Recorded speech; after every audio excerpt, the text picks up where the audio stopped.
So, when we talk about making AI better, our minds almost always jump to one thing: building bigger, more powerful models.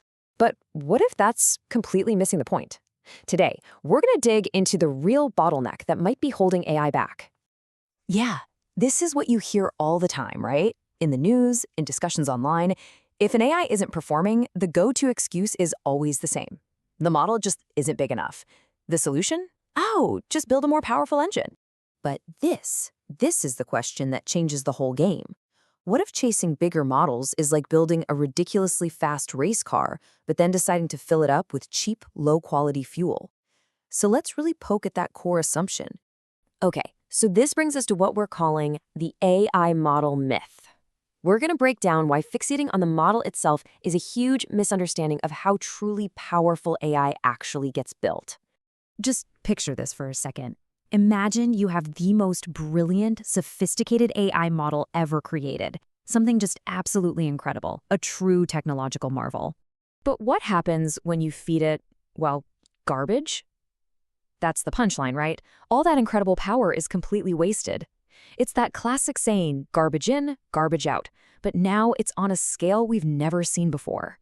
And that's the real kicker here. You feed a genius-level model a diet of weak, generic, scraped-together data, and it's going to give you weak, generic, and totally average results. You just can't build something extraordinary on a foundation of blah. Okay, so if the model isn't the real problem, then what is? Well, this is where the real hero of the story comes in. It is all about the data. This is the true bottleneck, but you know what? It's also the key to unlocking the next massive wave of progress. And this paints a really clear picture. On the left, you've got your generic data, recycled content, just a bunch of noise scraped from the web. And yeah, you get weak results. No surprise there. But then on the right, you see this thing called frontier data. This is different. This stuff is owned, it's structured, it's even backed by royalties. This is the stuff that actually pushes things forward. All right, so what is this frontier data, really? And no, it's not just some fancy buzzword. It represents a totally different class of information. Okay, so here's the definition.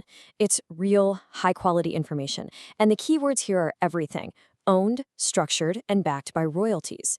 This isn't just about making sure the data is good. It's about integrity. It's about responsibility. And the whole point is to drive real, meaningful progress where it counts the most. And look at where this matters most. We're not talking about making funnier cat memes here. We're talking about the big stuff: robotics, healthcare, finance, culture.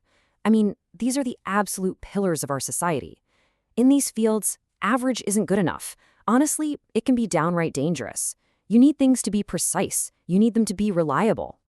And this leads to a really huge shift in thinking. It's not just about what the data is, it's about how you get it. And that is a total game changer. And this quote, man, it just says it all.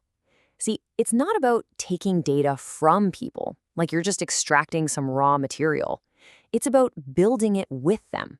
That's a partnership, a collaboration. And honestly, that's the secret sauce right there.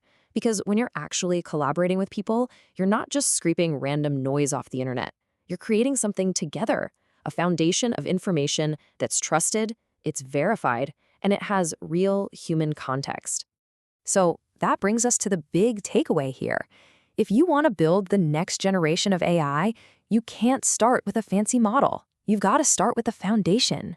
So for all of you out there listening, the builders, the creators, the people who are actually in the trenches doing this stuff, if you are serious about building something that really works, something that makes a genuine impact, this is it. This is your starting line. And this really brings it all home. These high-quality, collaboratively built collections of information, they're not just data sets. Don't even think of them that way. They're the launch pads. They are the absolute starting point for whatever comes next in AI. So at the end of the day, the real question isn't what model are you going to use? It's what foundation are you going to build on? Because when you start with the right foundation, man, the possibilities are just endless. So the real question is, what will you build?